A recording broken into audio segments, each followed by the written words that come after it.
আমরা সেদিন দেখেছি গণমানুষ যেভাবে ছুটেছিল ঢাকার দিকে, গণভবনের দিকে, কোনো ক্ষমতা ছিল না, কোনো শক্তি ছিল না জনতার স্রোতকে কোথাও আটকে দেওয়ার মতো। কথা বলেন ঠিক কিনা? আমরা সেদিন মাঠে দেখেছি মানুষের স্রোত কত শক্তিশালী হতে পারে, বিক্ষুব্ধ জনতার স্রোত কত শক্তিশালী হতে পারে। সেদিন আমরা দেখেছি, দেশবাসী দেখেছে, গোটা দুনিয়াবাসী দেখেছে। কথা বলেন ঠিক কিনা?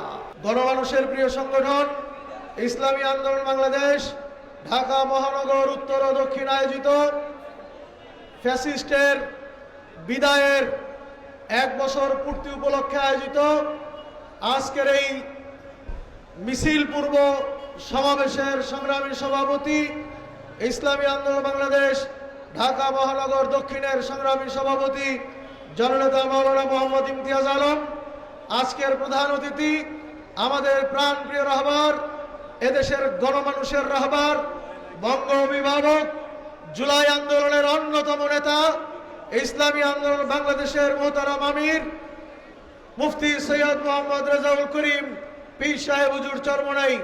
মঞ্চে উপস্থিত রয়েছেন ইসলামী আন্দোলন বাংলাদেশের জাতীয় নেতৃবৃন্দ, নগর নেতৃবৃন্দ, সমবেত জুলাই আন্দোলনে প্রত্যক্ষভাবে জুলাই আন্দোলনে যারা শরীক হয়েছিলেন আমার নগরবাসী ভাই ও বন্ধুগণ, প্রিয় ভাইয়ের আমার, আমরা সকলেই জানি আমরা 1 বছর অতিক্রম করছি। গত বছর ঠিক এই 5 তারিখে ইতিমধ্যেই খবর হয়েছে বাংলার ডাইনি নাকি উড়াল দিবে।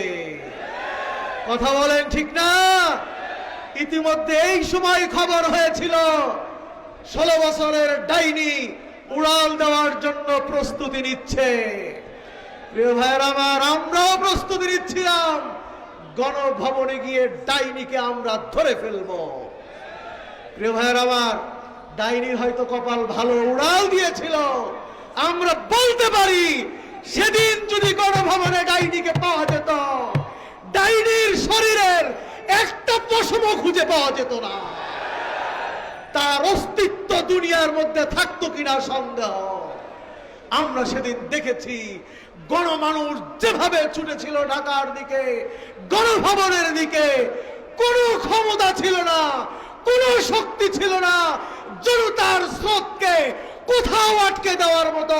কথা বলেন ঠিক কিনা?